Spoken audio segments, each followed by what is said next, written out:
जितू नाना या या आपण तिकडे बॅग सुमन हा आले हे सुमन नाना आले आले आले शीतल हे शीतल वहिनी आले बघ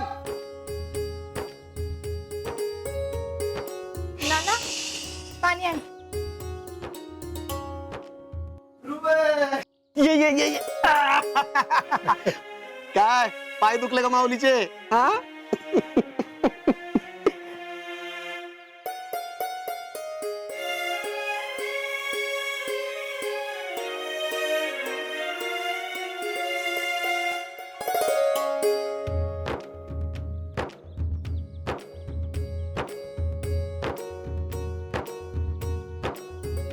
नाना पाय पडतो रामकृष्ण हरी.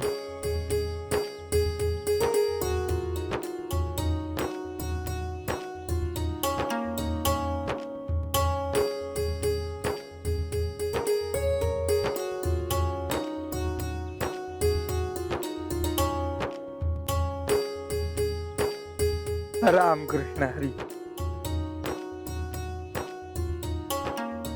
माऊली तुमच्या पण पाया पडू द्या अरे मेरे क्यों पैर छू रहे हो? असं कसं वारीला जाऊन आला तुम्ही पांडुरंगाचं दर्शन घेऊन आला मग तुमच्या पाया पडून आम्हाला पुण्य नको मिळाला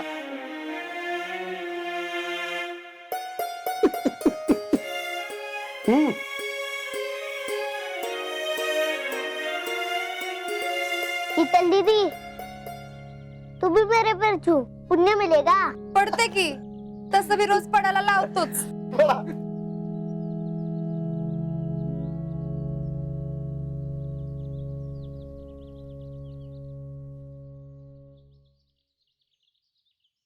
जितू काय घर व्यवस्थित सगळं सांभाळलं ना. अहो कुठं काय पसारा नाही ना करून ठेवला. नाही नाही सगळं एकदम टापटीप आहे तुम्ही जाताना जसं होता ना तसंच आहे सगळं.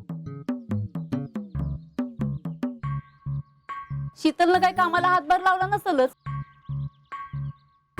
नाही अक्का लय मदत केली पोरगीनं. वय चला म्हणजे आता विचार करायला काय हरकत नाही. कसला विचार? मी पांडुरंगाला मागणंच मागून आले यंदा शीतलचं लग्न ठरू दे म्हणून. आणि योगायोगानं 2-3 दिंडीत 4-5 पोरं पण बघितली तिच्यासाठी. आणि त्या सगळ्यांची माहिती पण आणली. आषाढी झाली आता कार्तिकी व्हायच्या तुझं उरकून टाकलं म्हणजे मग आम्ही मोकळं झालो. तुम्ही वारीला गेलता की पोरं बघायला?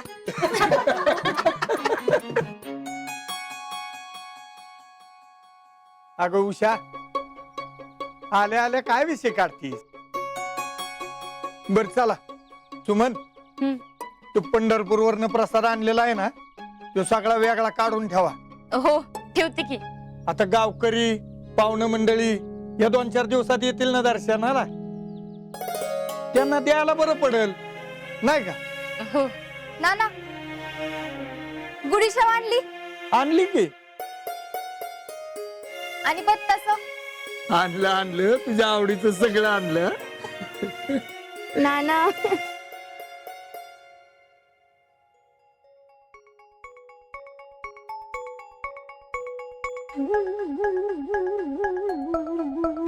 नाही म्हणजे ह्यातलं तर घेतलं नाहीत ना पैसे.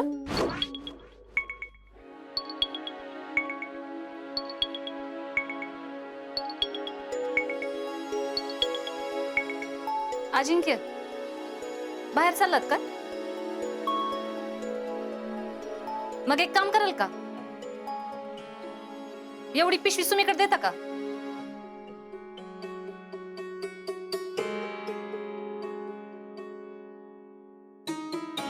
काय म्हणते मी एवढी पिशवी सुमीकडे देता का?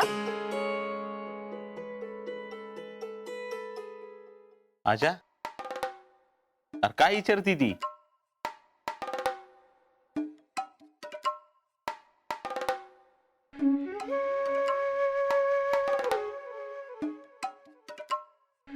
अरे आता ह्याला काय झालं? मला काय माहित. तूच काय तर बोलली असशील. तुझा काय भरोसा नाही बघ. काय बोलले मी?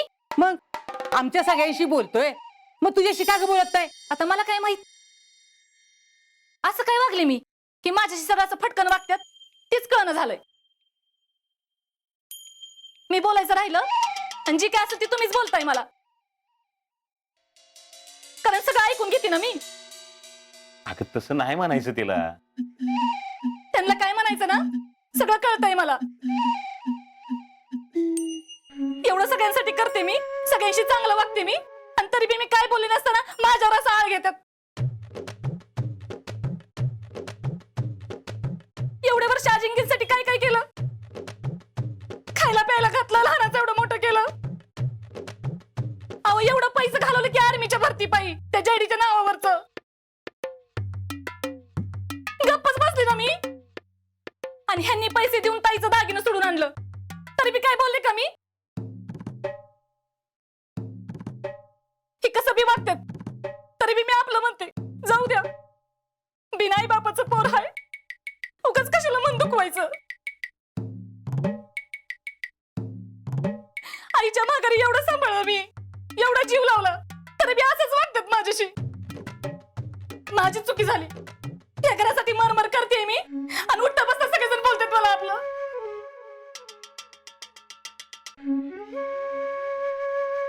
समाधान्या, अरे काय रे बोलायचं हिच्यावर आता? काहीतरी बिनसलंय, कारण आजा असं अचानक वागायचं नाही.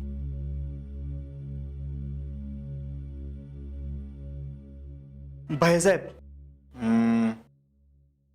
अहो तुम्ही सांगितले ना तसं मी शीतल वहिनीच्या घरावर बारीक नजर ठेवून आहे. अरे नुसती नजर ठेवून काय होणार रे? नाही नाही, एक खबर बी आहे. खबर? कसली खबर? परवा रात्री पवारांच्या घरातून कसला तरी दांग्याचा आवाज येत होता. दंगा? कसला? बहुतेक कुणाचा तरी बर्थडे होता त्यांच्या घरात. शीतलच्या घरी कुणाचा बर्थडे? पण भैया, पवारांच्या घरी तर आठवड्याभर कोणीच नव्हतं. सगळे वारीला गेलते ना, आणि आजच ते आलेत. मग परवा कसा होईल बर्थडे? परवा कुणाचा बर्थडे होता? विक्रमचा. विक्रमचा तर बर्थडे केला नसेल ना शीतलच्या घरी? हा, त्याचाच तर बर्थडे होता. पण भैया, विक्रमचा बर्थडे शीतलच्या घरी का करतील ना? टॅलेंट, काहीतरी चाललंय, पण काय अंदाजच लागा नाही. पण जे काय चाललंय त्याचा वेळेत शोध घेऊन बांध घातला पाहिजे.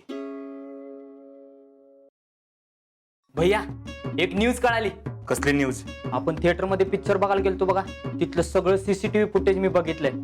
आपल्या ओळखीचं कोण कोण पिक्चर बघायला आलती ना, ते सगळं कळलं. कोण कोण होता?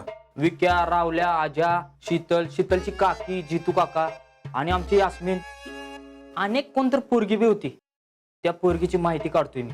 अरे ती पोरगी कोण होती हे महत्वाचं नाही, शीतल बरोबर उठून कोण गेला तेवढं फक्त सांग.